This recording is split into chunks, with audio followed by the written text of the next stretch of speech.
Jackson Browne is what I think one of the great poets on our planet, great singer. He has a song called For a Dancer. In there are words to this effect. He says, just do the steps that you've been shown by everyone you've ever known until the dance becomes your very own, which is what most of us are doing. We're doing the steps that we've been shown by everyone we've ever known, and the dance has become our very own. And later on in the song, he says something to the effect of, into a dancer you have grown from the seeds someone else has thrown. Go on ahead and throw some seeds of your own somewhere between the time you arrive and the time you go home. And then the kicker, it always gets to me when I listen to this song. He said, because in the end, there is one dance you'll do alone. And it's like letting go of this tendency to be a dancer, to be doing the steps that we've been shown by everyone we've ever known, and then it becomes our own. And then we pass it on, and we pass it on. To break that chain, we have to shift our attention off of what we don't want and onto what we do want. And this goes for everything. I was at doing a book tour up in Chicago. I get off the airplane, and a woman picks me up, and she's got a doozy of a cold, like, Snoopy's, as my kids call it, coming out of her nose onto her dress. I mean, and I was in this little Honda with her for 2 days. And so I said to her something to the effect, I can't remember what it was, I know she didn't like it, but I said something to the effect of, oh, it's been 20 years since I've had a cold like that. And she said, oh, that's just what I needed to hear. It's people like you who go around telling us, normal, mortal human beings, that when we have a cold we should be feeling guilty. She said, I don't appreciate that at all. She said, colds are just things that happen to us. I said, well, I understand that. I said, but I just don't think like you. She said, well, what do you think? I said, well, tell me what you think. You're the one with the cold. She said, well, I think colds are viruses and that they're in the air. And they're going to land on us every once in a while. And when they do, we shouldn't be feeling guilty about it and feeling bad about it, and people like you writing books about it to make us feel worse. I said, look, we're on the same page here. I said, I believe just like you. I think that colds are in the air, and that they're viruses, and that they land on us. She said, well, how come you don't get a cold then? I said, because when they land on me, I talk to them. She said, you talk to viruses? I said, of course. She said, well, what do you say? Well, I say to it, look, you've landed on the wrong immune system. I'm not going to talk about you to anyone. I'm not going to complain about you. I'm not going to give you any attention. And you have no room to flourish on this immune system. You're just not going to do your work here. But there's a lady in Chicago who's waiting for you. Now, you laugh and you think that that's silly, but I'm telling you that when you keep your attention on what you don't want is what will keep manifesting into your life. Addictions have been described as never getting enough of what you don't want or what you despise. So we keep our attention on what we don't want, and what we don't want is what we keep seeking after, and then we despise it. When we put our attention on what we do want, when we shift to a place called unconditional love and begin to view it as something that I don't have to be dependent upon, you can shift right out of it. The currency for attracting what we want into our lives is our thoughts. As you think, so shall you be.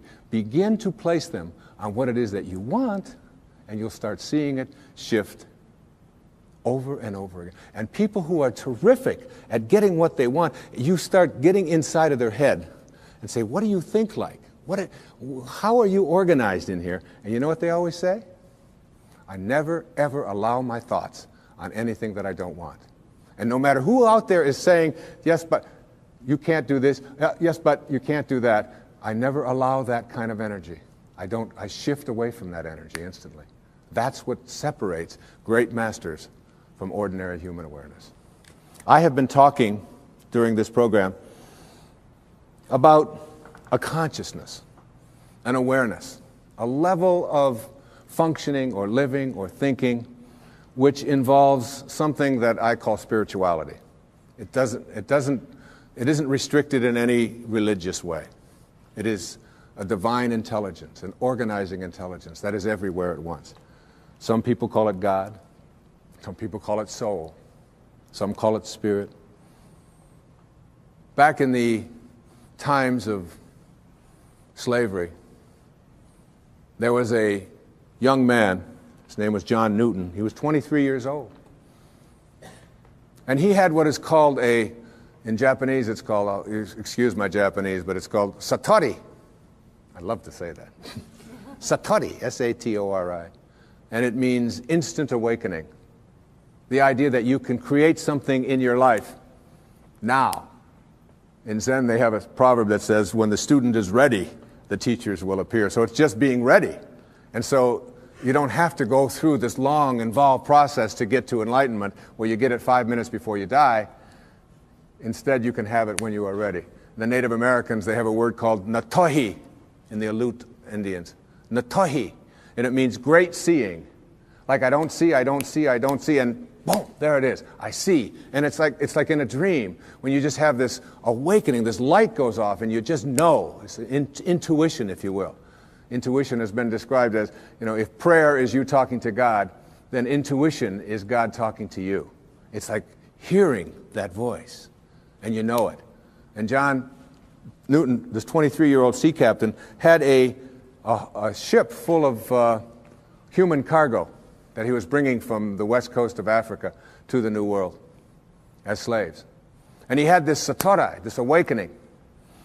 And in this moment of awakening, he realized that what he was doing was horrible and defenseless in terms of his own inner sense of morality. And he wrote down on the envelope the words to a song he called it Grace. I once was lost, and now I'm found. And it was grace that taught my heart to feel. It was grace that brought me home. He shifted away from his material world and his being a warrior to being a spiritual being in an instant, which is available to every single one of us. And he wrote these enduring lines. And I have asked my beautiful 16-year-old daughter, one of 6 beautiful daughters that I have. Her name is Sky, and she's just 16 years of age. And she really, in my heart, I've often said to my wife that Sky is just about one of the nicest human beings I've ever known. The fact that she's my daughter, I know may sound like it's prejudiced, but this is a person who comes every night and says, I love you, to not only my wife and to myself, but all of her brothers and sisters, who is kind beyond anything I could ever imagine. And from the time that she was a baby, just this high, she always knew what she wanted. She knew. She didn't believe, she knew. I'm going to be a singer. And I'd say, well, Sky, you've got to study this. She says, no, I'm going to be a singer. And she would never hear of anything to the contrary. And if we were walking through a mall and someone would say, and she'd be 2 years old, up to my knees, and someone would say something to her, she would just sing a song for them. And she'll do it at any time. She had that knowing. She really, really, really, really, with passion, has always known it. And sings all the time and lightens up our house and my life and my wife's life in just the most magnificent of ways. And I asked her if she would please come tonight and sing this song for this program, to close it with as beautiful a rendition of Amazing Grace. And listen to the words. It isn't just my pride in my little girl singing. It's the message of finding yourself and reaching that higher level. So, ladies and gentlemen, my beautiful daughter, Sky Dyer, singing Amazing Grace.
That was beautiful.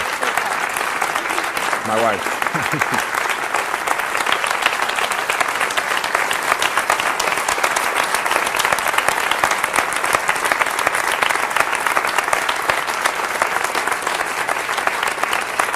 I once was lost, and now I'm found. The message of that song is the message of this program. You'll get rid of the snares of your life. You'll let go of all of the things that keep you from reaching that exalted level of spiritual awareness. And you'll find yourself coming home. And when I say coming home, I mean returning to your source. Not the ego, which believes you're separate from it, but your sacred, highest self, which knows. God bless you, and thank you for watching.